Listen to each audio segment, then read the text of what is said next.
E estabelecendo uma linha de raciocínio sobre a proposta de Jesus e a vida, a biografia de Francisco Cândido Xavier, sem sombra de dúvidas podemos dizer que Jesus é o nosso guia e modelo. Mas para aqueles que acharem que está distante demais, Chico Xavier perfeitamente é um guia e modelo. Porque todo aquele que se pautar em um, inequivocamente chegará em outro, porque ele tem uma obra notável e hoje, falando sobre a sua contribuição para o entendimento de Allan Kardec, eu não gostaria de citar os seus casos, as suas histórias.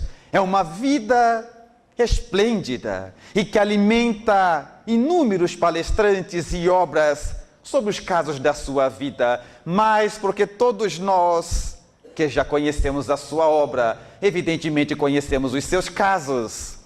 Então eu gostaria de me ater a estabelecer essa reflexão, mas não com aquilo, os casos que conhecemos, as dificuldades que passou e a nobreza do seu caráter, mas vendo aquilo que ele é, que é expresso através dos seus comportamentos e aquilo que indica as obras básicas da codificação, porque podemos ver que ele conseguiu realizar um trabalho tão grande, mas tão grande, que nós devemos exclusivamente a ele boa parte de tudo que adquirimos.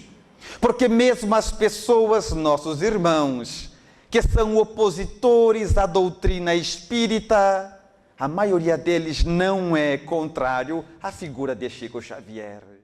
Conta-se os historiadores que ele, Gengis Khan, chegou a dominar uma área tão grande, mas tão grande com seus exércitos, que era equivalente a 20 mil quilômetros quadrados, 4 vezes a extensão do nosso país. Desta forma, percebemos que viajando pela história, os maiores eram os que mais equívocos cometessem. Podemos ter como exemplo a própria invasão mongol na cidade de Bagdá. E Bagdá, naquela época, contava com 1,5 milhão de habitantes. E Gengis Khan matou, aniquilou 1,5 milhão de pessoas. E Bagdá surgiria mais tarde dos escombros delas próprias, para ser hoje aquilo que verdadeiramente é. E ficaríamos a noite inteira citando grandes ditadores, grandes líderes, homens que foram considerados os maiores em cada época em que viveram, por aquilo que aniquilaram.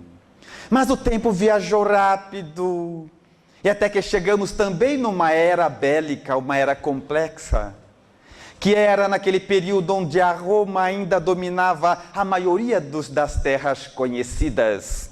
O Império Romano destendera tentáculos e criava ali um clima de terror. E foi neste cenário que assim surgiu um homem, um doce rabi, um homem especial que veio para executar o seu trabalho, para nos conduzir até aqui, para introduzir vida naquilo que até então supunhamos que tínhamos que era vida. Jesus veio trazer para nós uma nova proposta de trabalho.